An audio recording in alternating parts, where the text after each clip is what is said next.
Eastern Front, November 1941. A German panzer grenadier is lying in a ditch outside Tula when a Soviet T-34 tank crests the ridge at a distance of approximately 40 meters and begins moving directly toward his position. He has no anti-tank gun. He has no Panzerbuchse anti-tank rifle. What he has is 7 Stielhandgranate 24-stick grenades, a length of wire, and approximately 9 seconds before the tank reaches him. He pulls the ignition cords on 6 of the grenades, leaving the 7th as a handle, and holds the bundle against the tank's left track assembly as it passes over the ditch. The detonation blows the track off its sprocket wheels and drops the vehicle onto its left hull. The tank does not move again. The grenadier moves to the next position. He files no report. No ordnance officer records the modification. The weapon he used had been invented that morning and would be reinvented independently by other soldiers on other sections of the front before the week was finished. The problem facing German infantry in the opening phase of Operation Barbarossa in 1941 was a problem that German armor planners had not anticipated, because the intelligence assessments that informed the invasion had not anticipated it either. Soviet tank design, specifically the T-34 medium tank and the KV-1 heavy tank, had incorporated armor thicknesses that German anti-armor doctrine had not been designed to defeat at the infantry level. The T-34 carried between 45 and 60 millimeters of well-sloped armor on its hull front, producing an effective thickness against perpendicular impact of between 60 and 90 millimeters. The KV-1 carried between 75 and 90 millimeters of vertical armor. The standard German infantry anti-tank weapon of 1941, the Panzerbuchse 39 anti-tank rifle, fired a 7.92 millimeter tungsten cord projectile capable of penetrating approximately 30 millimeters of armor at 100 meters range.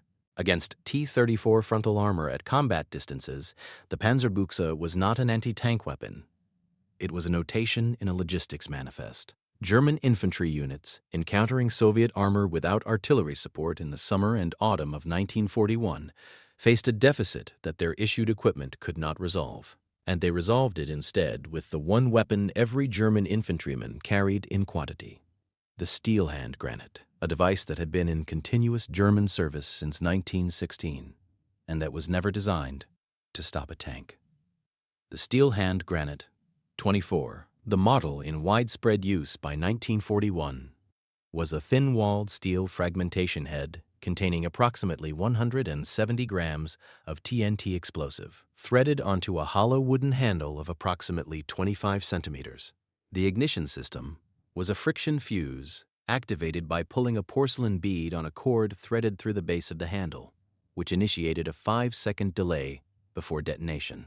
The complete weapon weighed approximately 480 grams and measured just under 50 centimeters in length.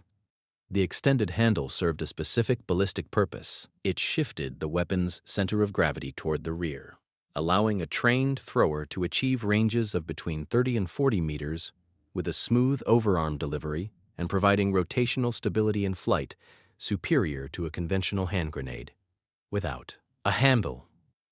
Its blast yield, the metric relevant to its original purpose, was sufficient to produce lethal fragmentation within approximately 15 meters and to suppress or wound personnel within a radius of approximately 25 to 30 meters. Against tank armor of any significant thickness, a single Stielhandgranate delivered 0 penetration and 0 structural effect.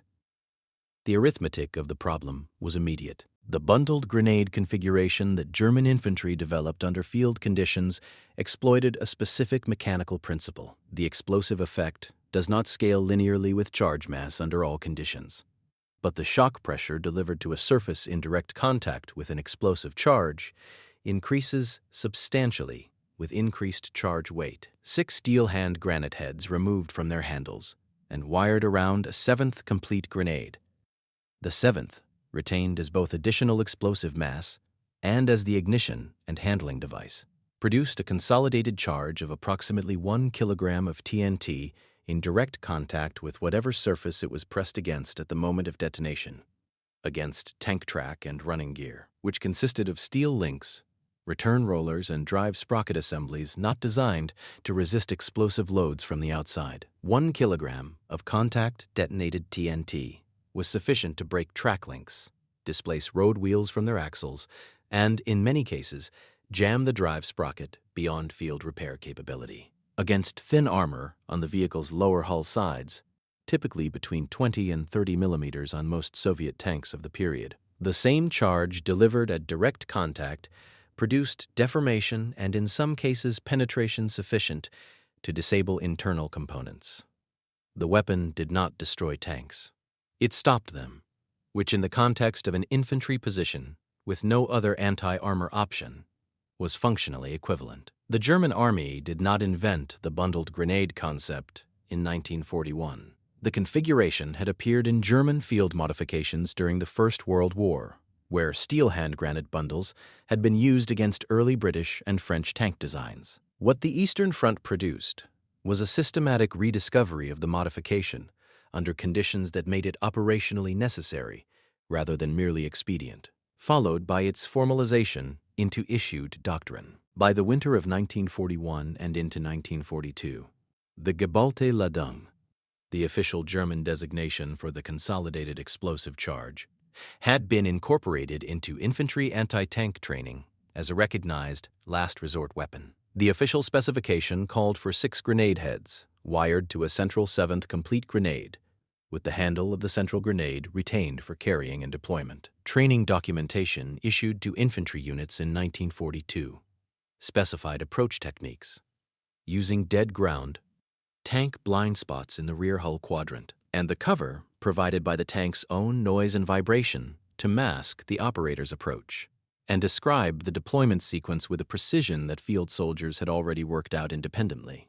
The operational record of geballte Ladung use on the Eastern Front is distributed across divisional war diaries, infantry after-action reports, and the Knight's Cross citations of soldiers who employed the weapon in circumstances that qualified as individual acts of distinction under the Wehrmacht's awards criteria. The citation for Obergefreiter Johann Dombrowski, who disabled 3 Soviet tanks in a single engagement near Arzew in January 1942, using bundled grenades and a Molotov cocktail to ignite the engine of the 3rd vehicle after the track was blown off, is among the more extensively documented individual cases. Soviet armored unit reports from the Arzew salient in the winter of 1941 to 1942 note repeated instances of vehicles being immobilized by explosive charges applied to track.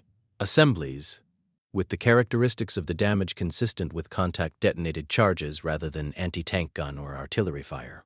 The frequency of these incidents was sufficient for Soviet tank crews to begin implementing the tactical response of accompanying infantry specifically tasked with keeping German soldiers away from the vehicles, the same response that had already been developed by British tank crews encountering Ottoman and German close assault tactics in 1917 and 1918.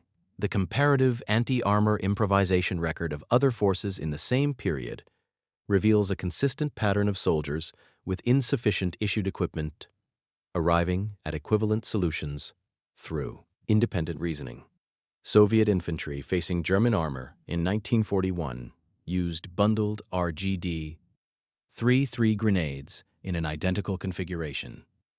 The RGD 3 was itself a stick-type grenade functionally similar to the Stielhandgranate, and Soviet field modification of the weapon into consolidated charges followed the same mechanical logic. American infantry in the Pacific Theater improvised demolition charges against Japanese bunkers using bundled Mk2 fragmentation grenades wired around a central charge. British infantry in the Western Desert improvised similar configurations using No. 36 Mills bombs. Every army that entered the Second World War with insufficient dedicated anti-armor weapons at the infantry level produced the same solution from different components, because the physics of contact-detonated explosive against track and thin-plate armor admitted only one answer, regardless of the national origin of the person calculating it. The limitations of the weapon were positional, personal, and absolute. Placing a bundled grenade against a moving tank required the operator to be within arm's reach of a vehicle capable of moving at speeds up to 54 kilometers per hour and mounting secondary armament capable of engaging targets within a radius of several hundred meters. The approach to the vehicle's track assembly, which represented the optimal placement point, required traversing the ground immediately adjacent to the vehicle's hull. A corridor swept by the driver's vision ports and potentially covered by accompanying infantry. The 5-second fuse delay of the Stielhandgranate 24, retained in the bundled configuration, allowed the operator time to withdraw to a distance of between 4 and 6 meters before detonation, sufficient to survive the blast, but insufficient to provide meaningful protection against fragmentation from the vehicle's own disintegrating track components. Casualty rates among soldiers performing Geballte-Ladung attacks on moving armored vehicles were not collated into any centralized German statistical assessment that has survived the war.